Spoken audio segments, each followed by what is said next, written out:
Welcome back, welcome back, welcome back. I want to do a Matt McConaughey impression. Was that very good? Welcome back, welcome back, welcome back. I don't know, not very good. So this is the bag I started last night and finished today. It's not quite done. I wanted to put some little metal feet on it. I'm not sure if those are going to help or not. And I need to get a piece of plastic canvas to put on the inside anyway. And if I do the feet, they poke through the bottom and kind of splay out like paper, you know, those little paper prong things. So anyway, if I put the feet on, I've got to have the plastic canvas in there first to kind of go through that and hold it in place, I think. I don't know. I could put the plastic canvas on top of them after they're on, which might be the smart thing to do anyways, so I can wash the bag without the plastic canvas in it.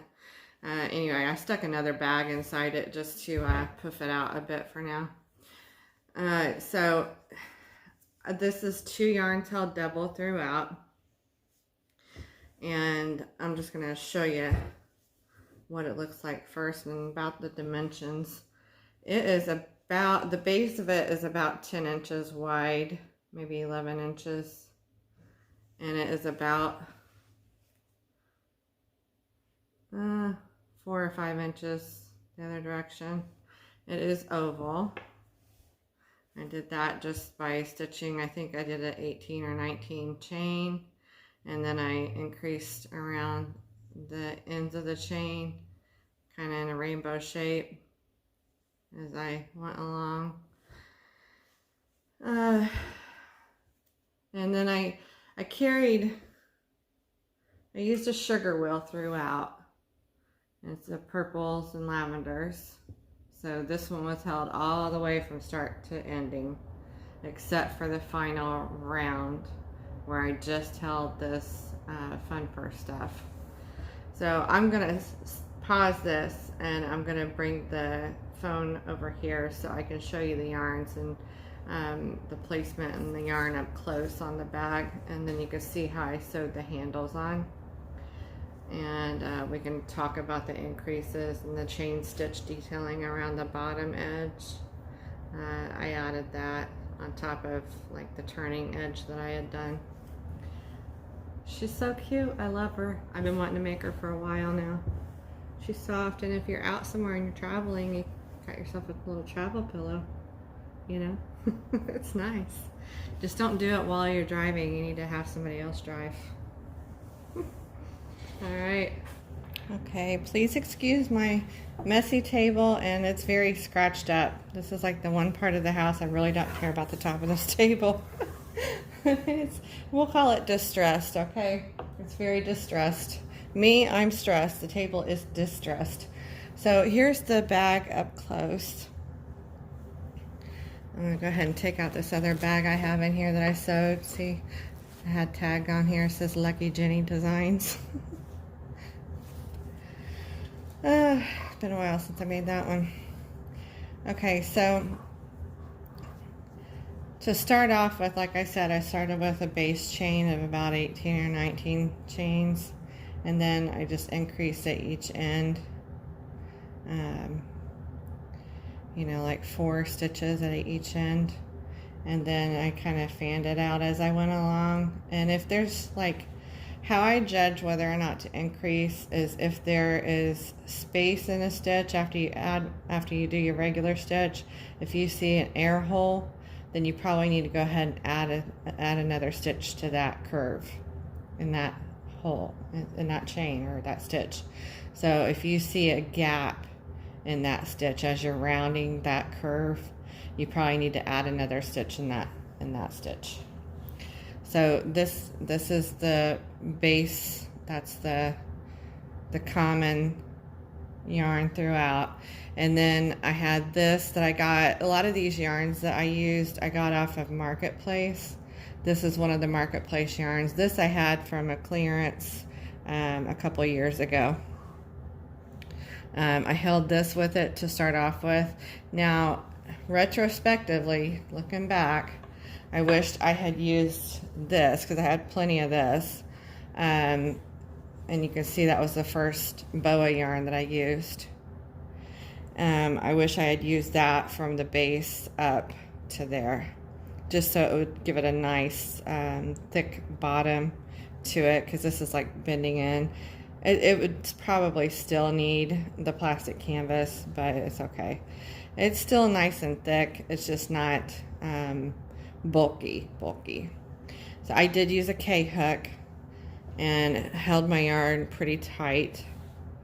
This is, I think, Symphony or something. It's one of those older, I think it was a Broco yarn. Not Broco. What's the other B? Bernat, an old Bernat Symphony or something like that. It's one of those fuzzy yarns with a halo to it. And you can see it change the shade of the purple quite a bit. So after that one, now this wasn't here. This is a chain stitch detail that I added by chain stitching, just kind of basically kind of rug punching with my crochet hook. After I did a turning chain where I just went through the one loop, so it left a turning chain, and right along the top of that turning chain, I did this two-stranded with the common thread throughout, and then this was a one of those Lion Brand big cakes, so I held those two double at the end when I was all done with the purse, and just went through and did a chain stitch, like top stitching through it. So I held the yarn inside, fed it through from the inside, and then had my hook on the outside and yarn on the inside, and just chain stitched and hooked it on up and on around as I went. Just turned it on my hand till I got to the end again and did one final chain stitch overlap, and you can't even see that it's been overlapped really hardly at all right there, and then buried my threads. So back down to here. Once I got a couple inches done, I swapped out my second yarn for this boa. Now these three boa colorways I had gotten off of eBay several years ago. I've just been hanging on to them because I had planned to do a bag like this, but I didn't want it to be just these three yarns and another solid regular yarn. I wanted some of these fun furs and this fuzzy yarn and these other, you know, novelty yarns and eyelash yarns mixed together. So I didn't want it all to be boa and just boa and regular yarn. So, and I love these colors, and I wasn't sure how they were going to play out together, but I think it turned out rather nice. So I think I paid $5 or something like that for all three of these, plus a little bit for shipping. It wasn't much, $5 or $6. So yeah, but again, it's been several years. And you can see this one even had some taupe, plum, yellow, and orange. And that one is up here. And then this one has some pink and almost a red color and some purple. It reminds me of the Red Hat Ladies. That one's right here, and it kind of blends in some because it's next to blue. And I only did one row of both of these, and again, it's mixed in. They're both held with this, with the sweet roll, sugar wheel, sorry, Hobby Lobby sugar wheel. So those two, just one row of each of those. And again, just so you know, when I did these, I was holding the purse and stitching it from the inside edge out. So it made this fuzzy edge, the thick part, go here, and the thinner part go there. The bulk of the fur went toward the outer edge, I think anyway. There's not quite as much here as there is over here. It's because I wanted that denser part to go toward the outside. And then this one here, I think I did 3 rows, maybe 4 of this purple and plum one. So that's those 3. This one after the plum and purple here, or plum and violet, I held this one for several rows, maybe 5 rows right there. And then next I held this one. Now this one reminds me of a downstairs garden, if you know what I mean.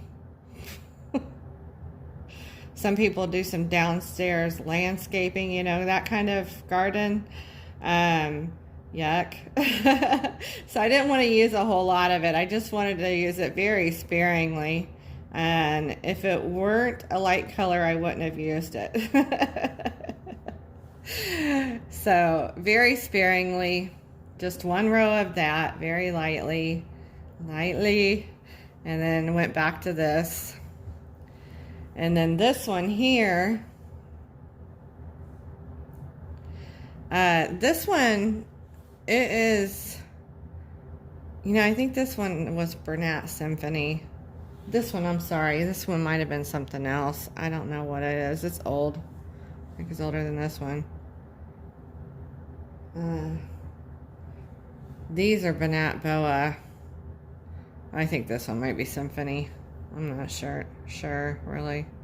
It's got a little bit of a chenille strand mixed in with it, and then some feathery looking stuff, a little bit of eyelash to it, but it's not like the hairy eyelash. It's more like this, but flatter. It's got some ivory, some reddish orange, plums, pinks. So once you mix it with the purple, it kind of changes the colors just a bit.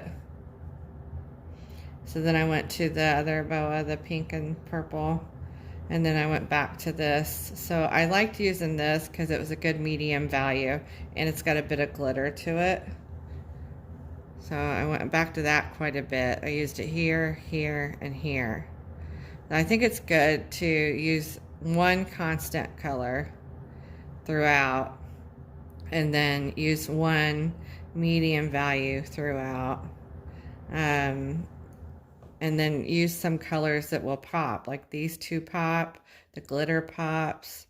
Mix up your textures. And then I went back to this fuzzy one again right here, just to blend it, kind of trail off from this gold. I wanted to get a little bit of orange in there, just so I can wear this with some orange in the fall. Makes sense? I didn't want to be stuck wearing pink and purple and blue, or purple, you know, pink, purple, blue, black, gray. You know, I wanted to be able to wear orange with it in the fall. So I did that to transition again, back a little bit for a brief period to this sparkly again, and then went finally to the pom-pom fun fur stuff. And it kind of works up like little pebbles. But I love this little pom-pom stuff. It was really fun. And you kind of got to, I held it double with the sugar wheel. Same thing. Until the last and final row, because I wanted to have a airy look to the final edge. You know, I just kind of wanted that to be airy. So I'm not sure if it helped much, but I think it looks good. Oh, I didn't say how tall it is. Oh, and I'm also gonna, Ingrid had sent me, I don't know, those of you who know Ingrid, she had sent me some stitch markers. Was it last year? Yeah, it was last year when I was sick. And so kind of her. And I'm going to put some of her stitch markers on here. And then I'm going to pause this. Okay, so I found one of Ingrid's stitch markers and I hooked it on here. It's got a little dragonfly on there. How cute is that? I'm not sure if it's going to stay. I may take it off of there because I would hate to lose that, but you could bling it out. And then some pins that my daughter gave me. I'm not leaving all this flair on here. I just remembered this old movie. I wish I could remember the name of it, but Luke Wilson was in it and it was hilarious. And somebody was working at a restaurant, this girl was, and she was wearing all this flair and she was getting in trouble. Actually, she wouldn't wear all the flair, and her manager was like, "Where is your flair? Where's your flair?" She wouldn't wear all the restaurant flair that she was supposed to wear for work. Okay, so, oh, I didn't mention, I just doubled up my base yarn here and sewed with my big old, I have a big honkin' metal yarn needle. It's like the biggest I have ever found. The eye on it is huge. I can fit 2 strands of worsted weight through it, so just easily. So I just stitched it through with it held double and buried my threads on the inside, just tracked them through. And it's easy to bury them on the inside because it's easy to hide. So, hopefully I got them straight enough. This one's a little wonky, but I don't care. So there's flare on that side, and then I put a little flare on the other side too. This one says the Yarn Life hot air balloon. Those are from Hobby Lobby. My daughter got them for me like, I think a couple Christmases ago, and I haven't even used them yet. I am going to make a newsboy cap. Probably going to start that today. I've been wanting a newsboy cap. This one says Yarn Enthusiast. Basket of yarn. Can you see it? And I don't know what's in this hot air balloon, if it's a sloth or what, but there is my bag. And I think it's about 12 inches tall. It seems taller, but it's really not. And the purse handles I got at Joann's, I've been hanging on those for a couple, 2 or 3 years, I think. As I have made sewn bags and those clothesline bags. I do plan to crochet a bag with a some batik fabrics. So I have some batiks and I have some regular fabrics too, and I plan to do that in the near future. So that's it. Oh, and here's some other, these here, I got these and these all from a lady on Facebook. There was like 13 skeins of yarn for 20 bucks, guys. And you can't get these at most stores now. You have to get them from places like Ice, and you really don't know for sure what you're going to get. You have to get them by a bag full. So I had a good variety here to go with. And though I didn't try these because I felt like they weren't, this one really would have been fun to use. I almost used it. But I decided not to because I felt like the lime green in it was too springy. It could have gone though, sparingly. It really could have. It would have been fun. This could have with the pink, you know, but I was trying to stick with blues and purples and then just add that punch of orange just so I could wear it with some orange stuff. So this is, you know, a thick bag. It looks like for fall and winter. And I can get by with it for spring, but maybe come spring I'll make one with lighter colors in it. And maybe shop and find some other yarns to mix in. Alright, so that's it. Hope you enjoyed it. Thanks for watching. Have a good day.